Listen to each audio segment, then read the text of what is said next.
रहमान डकैत की दी हुई मौत बड़ी कसाईनुमा होती है। क्या वाकई एक सीन के लिए अक्षय खन्ना ने 7 असली थापर खाए थे?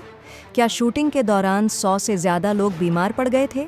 और क्या आप जानते हैं कि अक्षय खन्ना का वो वायरल फासला डांस स्क्रिप्ट में था ही नहीं?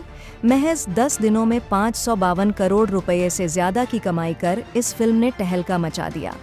लेकिन आज हम फिल्म की कहानी नहीं, बल्कि उन राजों की बात करेंगे जो पर्दे के पीछे दबे रह गए। सबसे पहले बात उस किरदार की जिसने बिना ज्यादा बोले सिर्फ अपनी आंखों से डर पैदा कर दिया। अक्षय खन्ना का किरदार रहमान डकैत। आपको जानकर हैरानी होगी कि यह कोई काल्पनिक विलेन नहीं था, बल्कि कराची के लियारी इलाके का कुख्यात गैंगस्टर सरदार अब्दुल रहमान बलोच था, जिसे दुनिया रहमान डकैत के नाम से जानती थी। कहा जाता है कि असली रहमान इतना बेरहम था कि उसने अपनी ही मां की हत्या कर दी थी और पूरे इलाके का बेताज बादशाह बन गया था। अक्षय खन्ना ने भारी डायलॉग्स के बजाय खामोशी और बॉडी लैंग्वेज से इस किरदार को जिंदा किया और कई सीन में रणवीर सिंह की हाई एनर्जी को भी फीका कर दिया। वहीं रणवीर सिंह का किरदार हमजा, एक भारतीय कैदी से पाकिस्तान का गैंगस्टर बनने की कहानी, एक्टिंग से ज्यादा लुक को लेकर चुनौती था। डायरेक्टर नहीं चाहते थे कि वह पद्मावत के खिलजी जैसे दिखें, इसलिए उन्हें बिल्कुल अलग ग्रंज लुक दिया गया।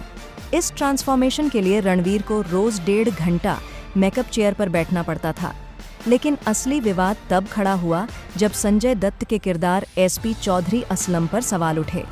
असल जिंदगी के एनकाउंटर स्पेशलिस्ट चौधरी असलम की पत्नी नूतन असलम ने फिल्म पर उनके पति को अपमानजनक तरीके से दिखाने का आरोप लगाया और लीगल एक्शन की धमकी तक दे दी।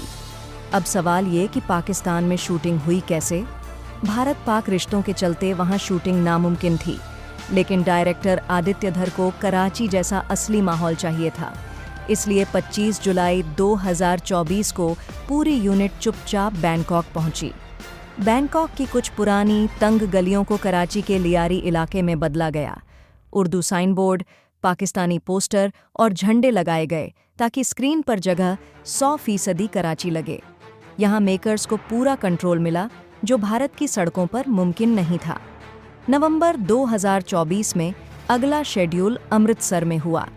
बैंकॉक की अपराध भरी दुनिया के बाद स्वर्ण मंदिर के आसपास के सीन फिल्म में एक अलग ही रूहानी और भावनात्मक गहराई लेकर आए।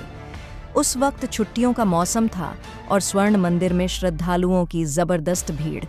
ऐसे में इतनी बड़ी स्टार कास्ट वाली फिल्म की शूटिंग करना किसी जंग से कम नहीं था। रणवीर सिंह और पूरी क्रू को स्थानीय प्रशासन की मदद लेनी पड़ी, बैरिकेडिंग करनी पड़ी और भीड़ को संभालना पड़ा। लेकिन आदित्य धर को यही असली भीड़ और यही रियल माहौल चाहिए था। इसके बाद यूनिट ने पंजाब के लुधियाना के पास खेड़ा गांव में डेरा डाला।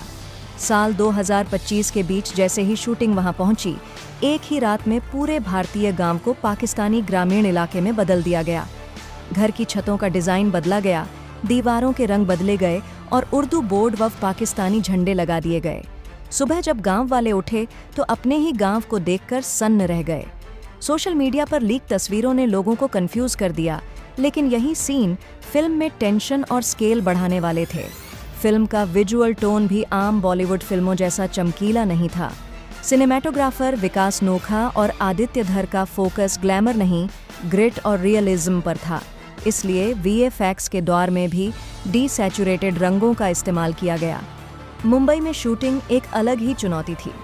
यहीं इस्तेमाल हुई कुख्यात black cloth technique. Ranveer Singh के किरदार हमजा के अलग अलग टाइमलाइन लुक लीक न हो, इसके लिए जब भी वे वैनिटी से सेट पर जाते, सिक्योरिटी उन्हें चारों तरफ से काले पर्दों से घेर लेती। जैसे ही कट बोला जाता, पूरी टीम उन्हें छिपा लेती ताकि एक भी फोटो बाहर न जाए। अब आते हैं उस सीन पर जिसने इंटरनेट पर आग लगा दी। अक्षय खन्ना यानी रहमान डकैत की एंट्री और वो नशीला फासला डांस। हैरानी की बात यह है कि यह सीन स्क्रिप्ट में था ही नहीं। कोरियोग्राफर ने कोई स्टेप डिजाइन नहीं किया था। शूटिंग के दौरान अक्षय ने आदित्य धर से पूछा, क्या मैं डांस कर सकता हूँ? आदित्य ने फ्री हैंड दे दिया और बिना रिहर्सल अक्षय ने वो आइकॉनिक डांस कर डाला। फैंस ने तुरंत नोटिस किया कि यह अंदाज उनके पिता विनोद खन्ना के पुराने वीडियो से मिलता जुलता था। एक अजीब लेकिन भावुक संयोग। अक्षय खन्ना का समर्पण यहीं नहीं रुका। एक इमोशनल सीन में जहां रहमान की पत्नी उल्फत सौम्या टंडन उसे थप्पड़ मारती है, अक्षय ने खुद कहा कि थप्पड़ असली हो। परफेक्ट शॉट के लिए उन्होंने 7 असली थप्पड़ खाए, जब तक आंखों में वो दर्द कैमरे में कैद नहीं हो गया। लद्दाख का शेड्यूल पूरी यूनिट के लिए सबसे मुश्किल रहा। 10,000 फीट से ज़्यादा ऊंचाई पर शूटिंग के दौरान ऑक्सीजन लेवल कम था। करीब 100 लोग फूड पॉइजनिंग और एल्टीट्यूड सिकनेस का शिकार हो गए। अक्षय खन्ना खुद सांस की दिक्कत से जूझ रहे थे, लेकिन फिर भी शूटिंग नहीं रोकी। हर शॉट के बाद ऑक्सीजन मास्क, फिर कैमरे के सामने वही खौफनाक चेहरा। फिल्म देखने के बाद अनुपम खेर ने आधी रात को आदित्य धर को फ़ोन कर दिया। मजाक में पूछा, माता चढ़ गई है क्या? इतनी कमाल की फिल्म कैसे बना दी? क्लाइमैक्स में सबसे बड़ा ट्विस्ट आता है जब रणवीर सिंह का किरदार हमजा अपना असली नाम बताता है, कैप्टन कीरत सिंह रंधावा। ये वही नाम है जो उरी द सर्जिकल स्ट्राइक में शहीद अफसर का था। यहीं से थ्योरी शुरू होती है कि क्या धुरंधर उरी से पहले की अनकही कहानी है। 3 घंटे 34 मिनट के लंबे रन टाइम के बावजूद धुरंधर ने सिर्फ 10 दिनों में दुनिया भर में 552 करोड़ से ज़्यादा कमा लिए। ये साबित करता है कि आज भी कंटेंट ही किंग है, और अगर आप पोस्ट क्रेडिट सीन मिस कर गए तो आपने बड़ी गलती की। वहीं धुरंधर 2 की नींव रखी जाती है, जहां पहली बार बड़े साहब की झलक मिलती है, और ये किरदार निभा रहे हैं अर्जुन रामपाल। अब यह खूनी खेल 19 मार्च 2026 को अगले चैप्टर के साथ लौटेगा। तो दोस्तों, ये थी धुरंधर की मेकिंग की वो कहानी जो इसे सिर्फ फिल्म नहीं, एक एक्सपीरियंस बना देती है।